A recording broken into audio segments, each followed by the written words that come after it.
What's going on, guys? It's Brandon L. Draper with the Start Thinking Forward Morning Show. Hey guys, if you haven't heard about a free way to share your story or voice with a community of like-minded people, well, I got something for you. The no excuse way to start your podcast. Let me explain. First and foremost, it is free 99. They got all types of creation tools that allow you to record and edit your podcast right from your phone or computer. No special equipment needed, right? You can also make money from your podcast. There's not a minimum amount of people need to listen to it. It's everything plus more that you'll need to create your very own podcast in one place. So, what are you waiting on? Download your free Anchor app or go to anchor.fm to get started.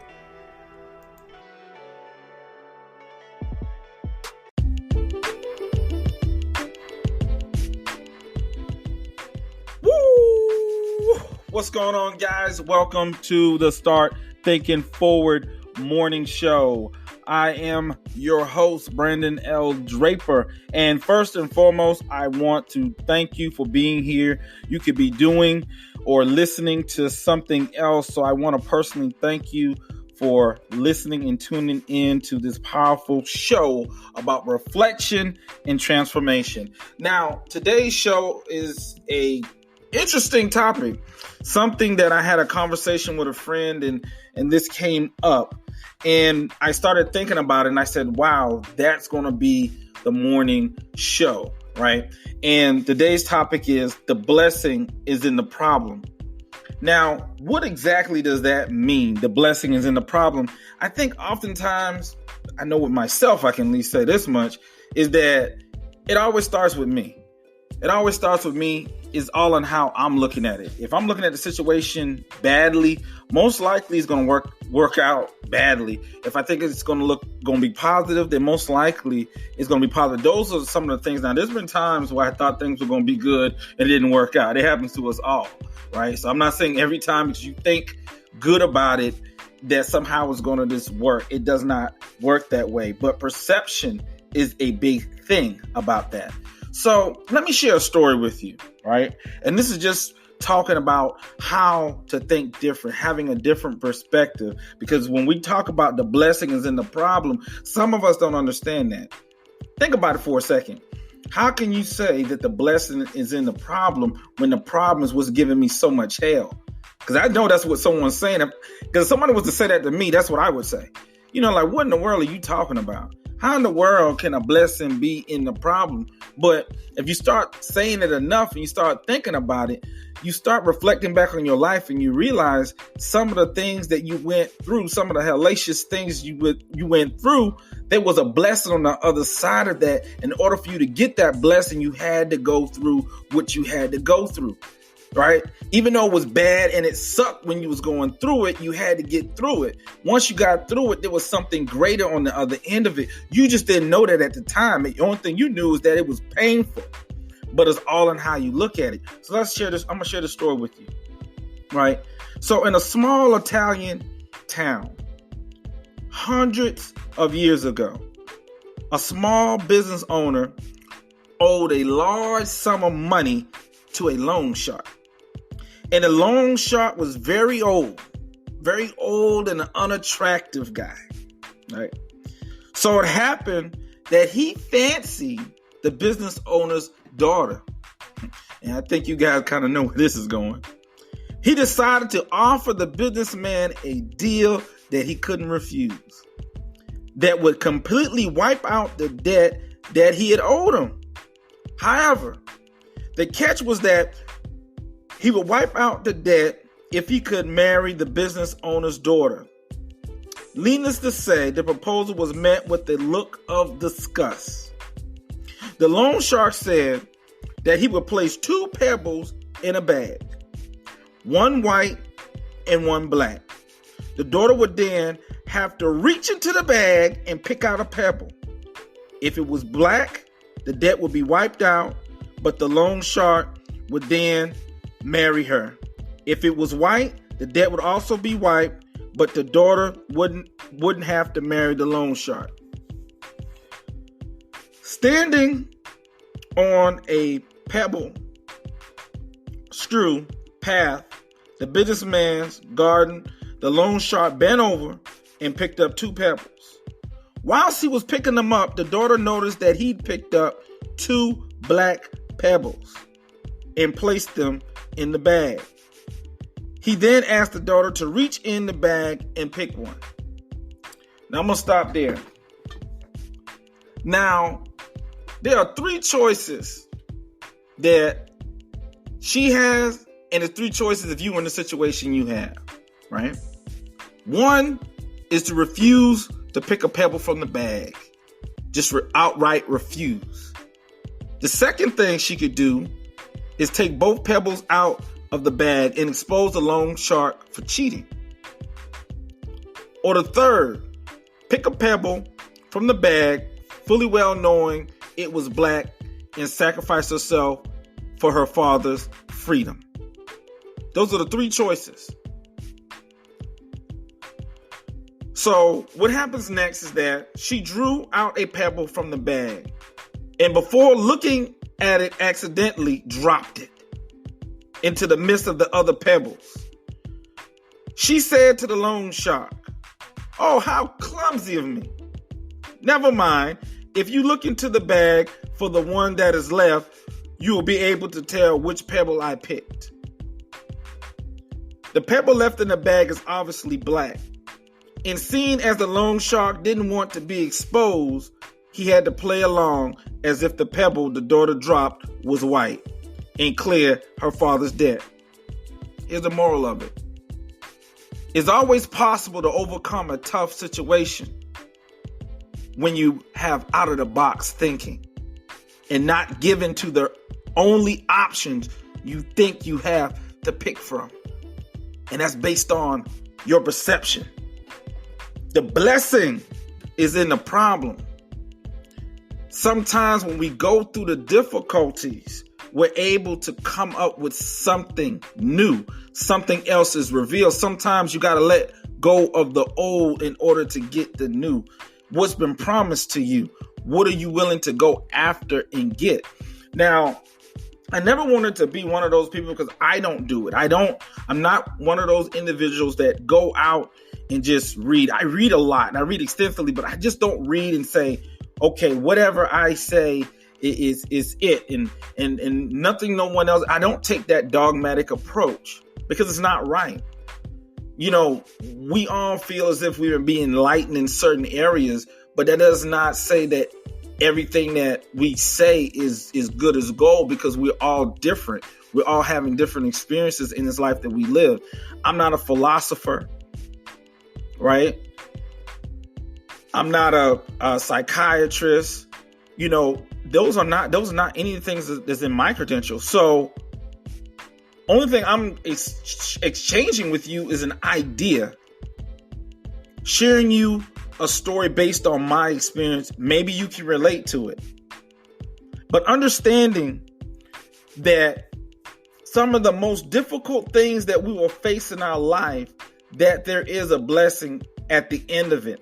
Now, that's not to say that everything that happens to us that somehow minimizes the pain or the feeling that goes along with it. You may know that the blessing is on the other side and it may be greater and it may be good, but but when you don't feel it now, because we exist in the now hoping for a future. So when we feel that pain now, it's real. It's real when you go to bed hungry. It's real when you can't pay your lights. It's real when you're getting evicted from your house. No matter how many times someone has prophesied and said that you're going to be on top, you don't feel like you're on the top right now when you're going through the pain. So I'm not trying to minimize that, because that's real. That stuff really happens and we really feel it. Despite what may come, we must endure what is now. You can put that in quotation mark. That's mine. Direct thought from my head. Right? So you think about it for a second. Even if you knew for a fact or you program your mind to know for a fact that there's something greater coming at the end of all the struggling, it will make it much easier for you to endure the pain as you go along. It will make the journey much easier. It won't hurt as much if you have in your mind, fixated in your mind, that it's going to get better, which you know it will, that there's something greater on the other end of all the frustration and pain that you're going through. If you mentally prepare yourself for that, it makes the journey a lot easier, because at the end of the day, you're still headed to the destination. How do you want to do it? It's just like a plane. You go to Delta. We're in Atlanta here, so you go to Delta Airlines. You got different types of treatment based on upon amount of money you're willing to pay. You're all going to the same destination. If you're going from Atlanta to LAX, you're going to arrive there at the same time. Some person would say, well, mathematically, that's not correct. Technically, first class will get there first. Whatever. At the end of the day, you're generally getting at the place at the same time. Obviously, first class, getting off first, whatever the case. But at the end of the day, you're generally getting, you travel the same way. It's just that the treatment was different based upon the amount of money you're willing to pay, based upon the amount of junk you're willing to take, based upon the amount of belittling you're going to take on your job. Just as much as you're willing to be disrespected, you're going to have to pay. That's a sacrifice. You have to give something in order to get something. You want the reward, but you're not willing to go through the struggle. The struggle is a part of the award, meaning that you are willing to endure what most won't.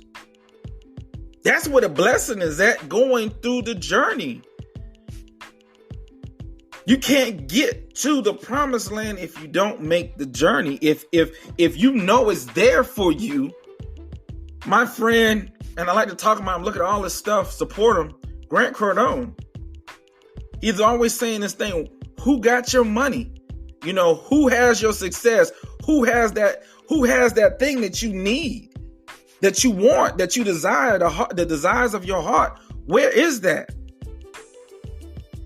How do you make that journey to get there? You want that, but you're not willing. You want a healthy relationship, but you're not willing to work on having a healthy relationship. You want to have money in the bank, but you're not willing to save. All you do is spend. You want to get a new house. It sounds good to talk about it. It sounds good to tell people about it, but you're not making any forward action to do it. You're not working on your credit. You're getting more debts. These are the things, right? The blessing is on the other side of it, but are you willing to make the sacrifices? Are you willing to endure some pain, right? Are you willing to sacrifice some things in order to make the journey to get there, right? The worst thing you can be, the worst situation you can be in, and I said this the other day, I texted and I said, when you are in a situation in your life where you see the way, it's like you see the way out. It's like you standing at the bank of this wide ocean, and I'm not even say ocean. I'm not even say a big body of water, right? And on the other side of this body of ocean is your promised land. You see how to get there.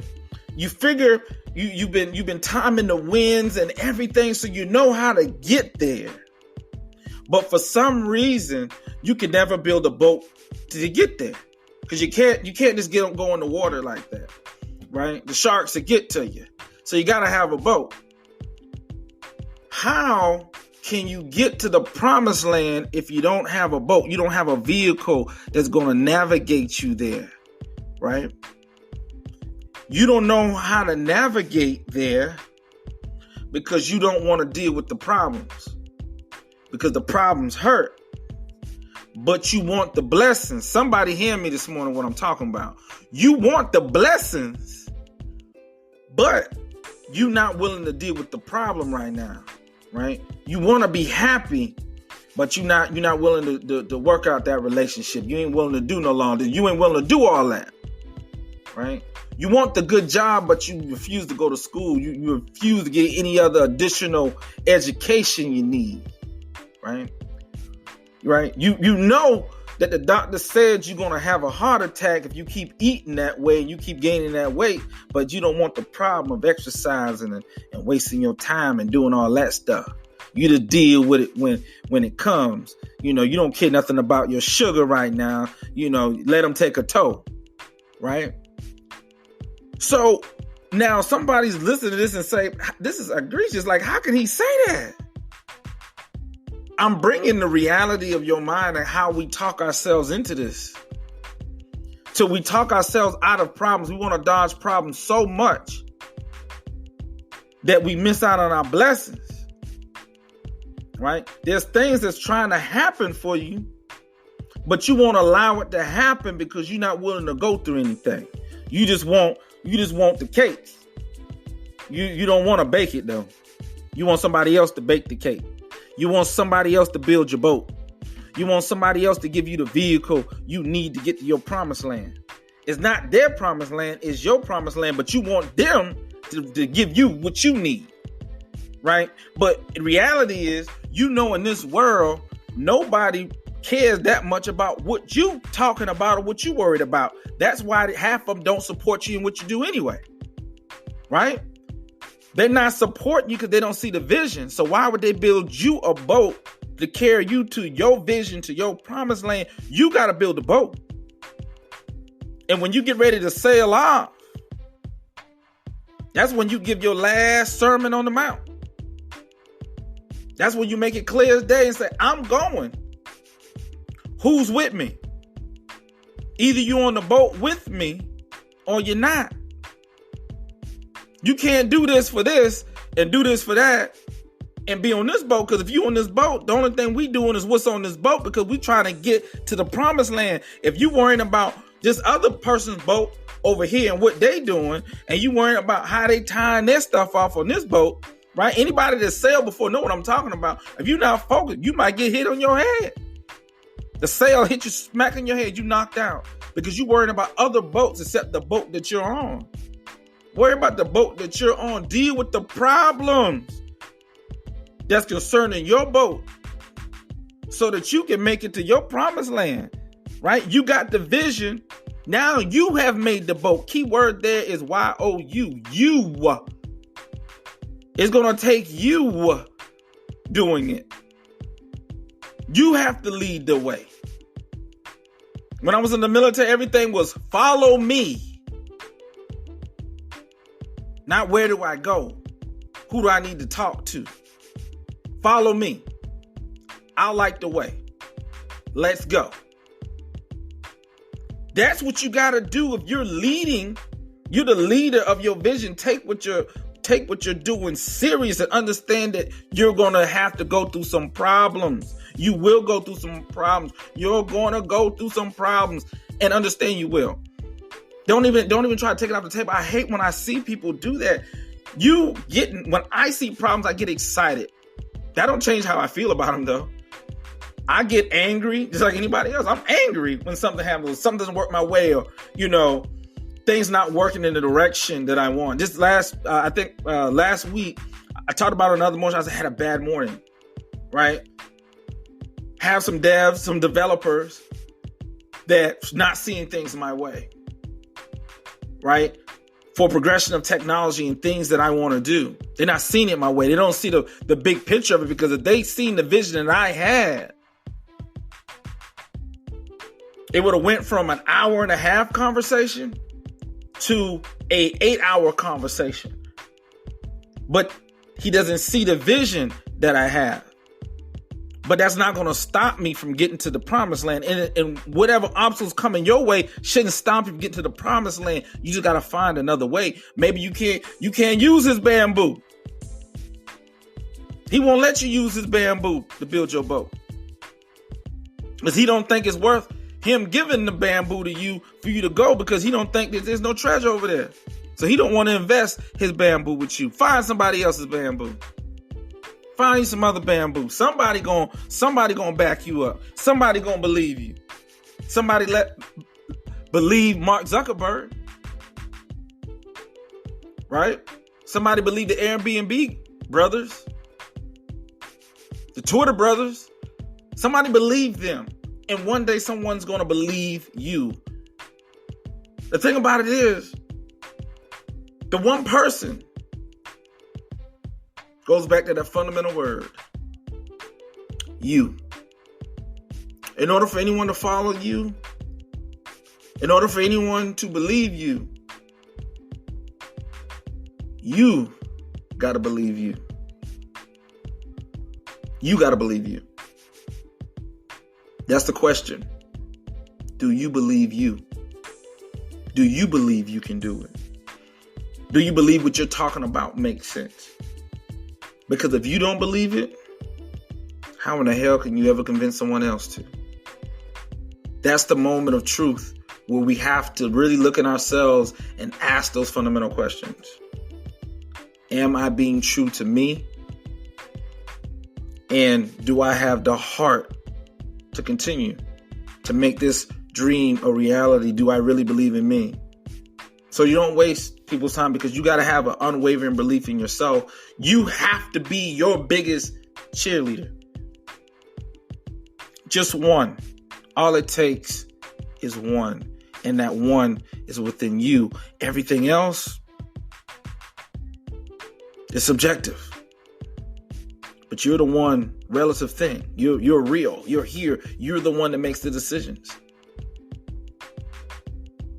Think about how much control I just gave you. If you've had this control all this time, but you fail to realize it.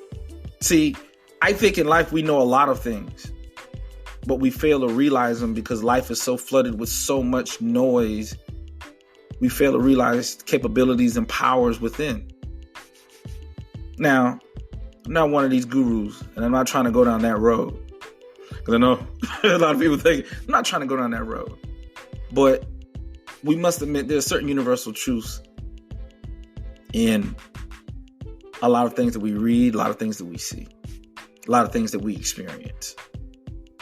We call it the unwritten rules or the unwritten laws or whatever the case may be. But we all feel these things. At the end of the day, the blessings is in the problem.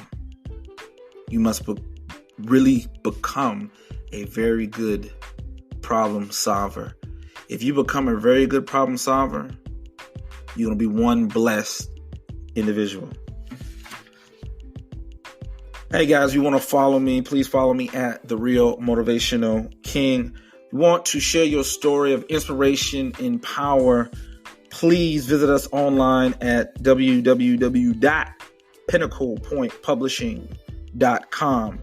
And please support this channel. You can go to patreon.com/creators in a circle and support, or you can go on Anchor as well, FM, and go up there and make a donation to our channel to help us build this thing and take it a lot further than it is now. We want to continue to grow because people need to hear.